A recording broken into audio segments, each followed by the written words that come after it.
The Hemingway Daiquiri. It's citrusy, punchy and easy to drink.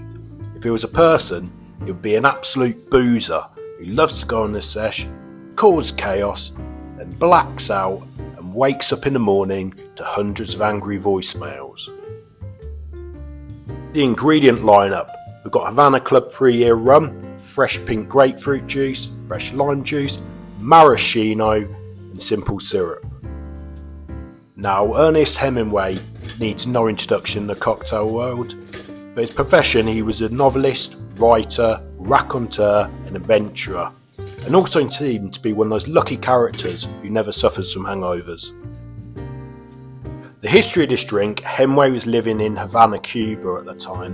When arriving at his favourite bar, El Floridita, the bartender, Constantino Rabluega Vert, apologies about the pronunciation, was at hand, and Hemingway wanted one with no sugar, and we're broken this rule here, and double the rum. Hence this daiquiri was born. Add to your shaker 2 ounces, that's 60ml of a light rum. Havana Club is always best in my opinion.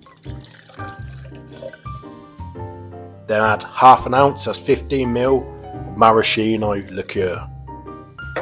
Then follow up with half an ounce, that's 15ml of fresh lime juice.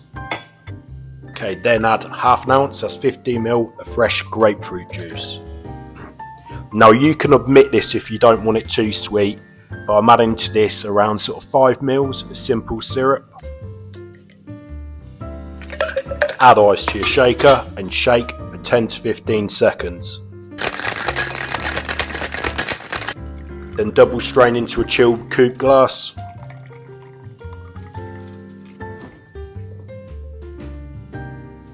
Then finally garnish this with a lime wheel, and my knife really needs sharpening.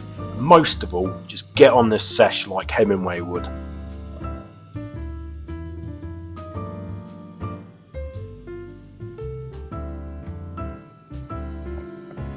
And if I was to revisit this drink again, I would definitely cut down the amount of maraschino and up the grapefruit a little bit. That's just my personal preference. Give the subscribe button a good dry slap, and most will enjoy and have a couple more and behave yourselves.